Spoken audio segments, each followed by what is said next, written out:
All right, my friends, welcome back. Today we're going to talk about a car that's right here, not the microphone, my heart.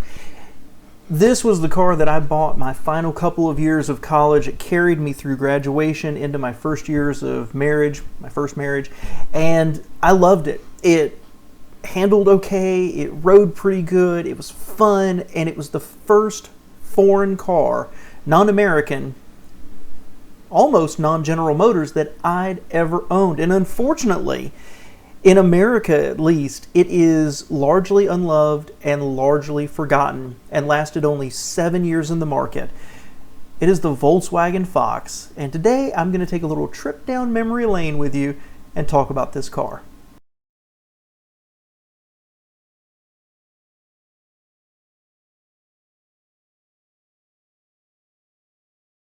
Alright, so welcome back to All Cars, where we talk about all cars all the time, and this is my opinion channel, and I'm not going to do a super in-depth history of the Fox here. A lot of this is just more memories about it and a little bit of why was it never more popular than it was.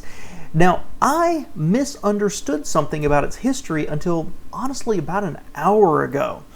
My understanding was that the Fox was an old Audi design that Volkswagen of Brazil started building and then sold up here to America. And that's not quite true.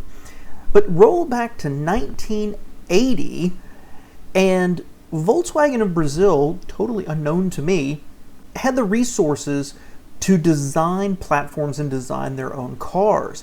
And so they took the old Audi 80, we would know it as either Audi 90 or an Audi 4000 up here in America, but they had one version. In 1980 they redesigned it, and Volkswagen of Brazil took the platform, heavily modified it, and turned it into what was called the BX platform. And the Fox name, Volkswagen Group had actually purchased the rights to that name when they bought NSA, I believe it was, and they used it on a variety of other cars. You know, you might have the Audi 80 Fox, something like that. And Volkswagen of Brazil took this platform, heavily modified it, and wanted to produce a replacement for the replacement of the Beetle. And this has an amazing story because engineering, it was actually designed to use the Volkswagen air-cooled engine from the Beetle, and ended up using a multiple of other relatively small water-cooled engines. What came to America was a 1.8 liter.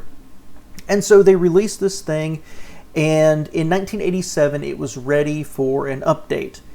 Now at that point, VW was being slaughtered by the Yugo and the Hyundai Excel, and they wanted a cheap car to compete directly with those, introduce people to Volkswagen. So they reached down to Brazil and said, let's have the Fox. So they put this 1.8 liter engine in it with all of 81 horsepower. They offered 3 different body styles: a 2-door coupe, a 4-door sedan, and a 2-door wagon. Now, about 1993, I think, is when I got mine. And I'd already met the woman who was going to be my wife. I paid for my own college. I worked my way through college. I was totally responsible for myself and my own finances, feeding myself gasoline, insurance, and everything. So my Buick Regal at the time was needing its 3rd transmission, and it was leaking oil out of the head gasket. And I said, you know what, I'm done with this. And I had fallen in with a group of people who all had Volkswagens and loved them. And yes, I was an engineering student at least, who had fallen in with some hippie liberals. But they sold me on it. I really liked their Volkswagens, and I couldn't afford a Golf. So I went out and I started looking around, and I didn't really want a Honda. I wasn't ready to make that jump yet. And I discovered the Fox. And sure enough, in my hometown, a dealership had one for sale, and I went and I looked at it, and I decided to wait. It was a little bit more money than I wanted to pay. A week later, I decided that I couldn't take it anymore. I was done with the Buick. I went back to buy it, and the week that I skipped, the air conditioning broke on it. And the dealership wasn't going to fix it, so they gave me a huge discount. I think I spent $1,800 for an 87 two-door station wagon. Yes, I was the coolest guy in the university, but I loved this car, and I never fixed the air conditioner. A 4-speed manual transmission. These things never came with an automatic, and it was a great car. So when this car was released in America, Volkswagen tried to harken back to the Beetle and that spirit that people loved, and their commercials showed a Beetle winding through the forest, a fox coming along behind it, showing it as the replacement, the spiritual successor to it. An idea whose time has come and gone has come again. Introducing the Volkswagen Fox. At $56.90, it's German engineering everyone can afford. Again. And it sold modestly well for a couple of years. The first year it sold 40,000. The second year it sold nearly 57. The third year it sold just over 37,000. Then 22, 13, 10, and 6. The sales tanked.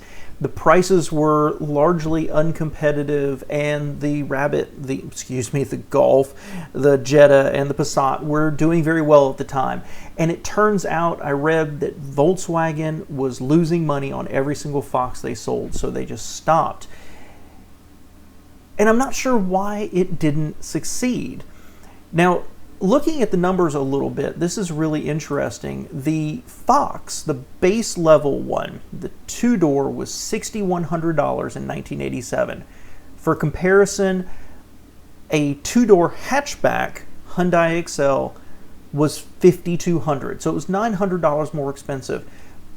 Quite a bit of money when you're at the bottom of the price barrel here. Remember that the Yugo at the time was probably $3,990 or $4,200, something like that.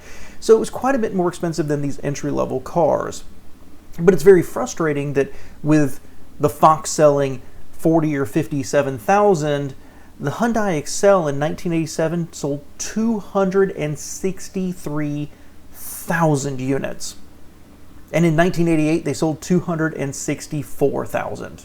Okay, even the last year, 1993, when VW tried to shift less than 6,700, Hyundai sold almost 44,000 of them, of the Excels. So it was slaughtered in the marketplace by the Excel, and I'm not sure why. Did VW not push it enough? Did that $900 price difference really make that much of a difference? Because if you've ever driven an 87 Excel and then you go compare it with the Fox, it's night and day.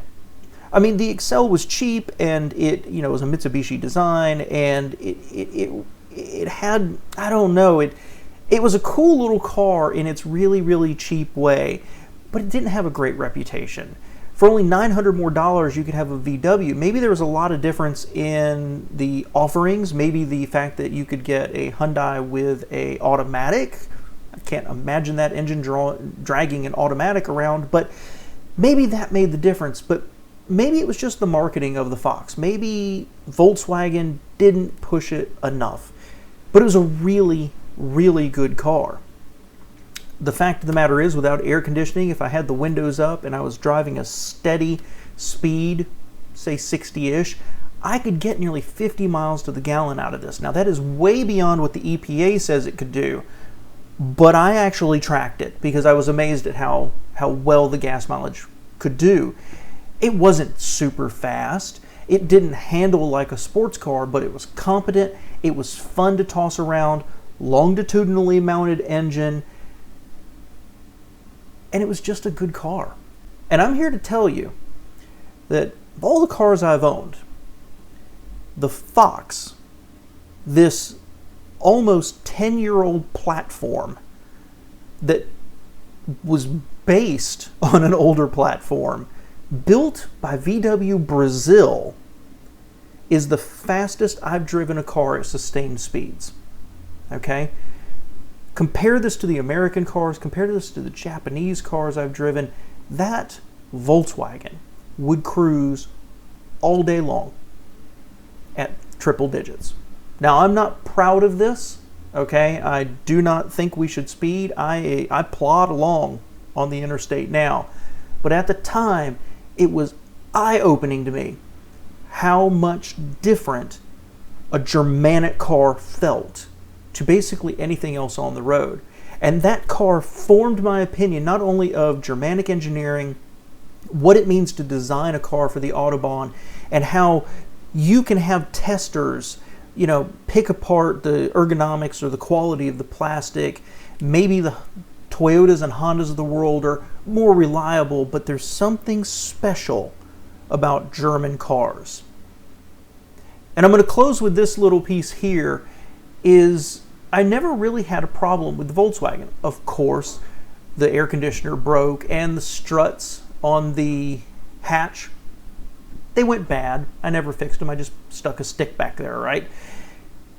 But I graduated, hadn't even started my first job, got married, we went on our honeymoon, and on the drive to where we were going for our honeymoon, hot radiator water poured onto the floorboard, onto my new wife's feet. Turns out the heat exchanger in the dashboard went bad. And so we limped the next day into a Volkswagen dealership, basically sat there, and I think it was $700 later, it was fixed. And I never had another problem with it. Because of where I was in my life, I wrote a letter to Volkswagen and I said, hey, this happened. I just wanted to let you know. I just graduated. I haven't even started my job. This happened on my honeymoon. Dumped water all over our feet. Anything you can do for me is appreciated. Volkswagen of America sent me a check for the whole amount, because it turns out that heat exchanger was under a recall. And to this day, I have a positive opinion of Volkswagen of America for taking care of their clients. And that $700-ish, whatever it was, really made a difference to us that first year of marriage while we were trying to get our first place and get started. And then my wife's car died a few weeks later and we had to go buy something else. I've done a whole video about that. So the point is, I have a really high opinion of Volkswagens. I don't know that I trust their reliability like I trust a Honda or a Toyota, or even sometimes a Ford. But this car holds a special place in my heart. I think it was a year after we were married, I sold it, and I bought a Jeep. Now the Jeep was bulletproof reliable, but to this day, this is one of the cars of about 3 or 4 I wish I'd kept. I wish maybe I'd kept it longer, or wish I just kept it, because it was really that good, and it's so rare in America, and it's actually fun, and it's so underappreciated. If you ever had one, I'd love to hear your memories of it, what you think. But this is one of my favorite cars, and if you're thinking about just a cheap car that's fun to toss around, this kind of almost personifies it to me. It wasn't a hot hatch, because it wasn't hot, and it was a hatch, but it was a station wagon. But it was a great car, and I could move everything I owned in one trip to university in the back of this tiny little station wagon. It's heavily missed by me, although almost nobody else misses it or remembers it. But the funny thing is the Fox is the best-selling car for something like 27 years in Brazil through multiple iterations. And it's just kind of a shame it's not still up here. I'd love to have something like this competing with the Fits, right? The Honda Fits of the world. But that's not where we are in the marketplace, and obviously it doesn't make financial sense. So thanks for watching, guys. I hope you like this.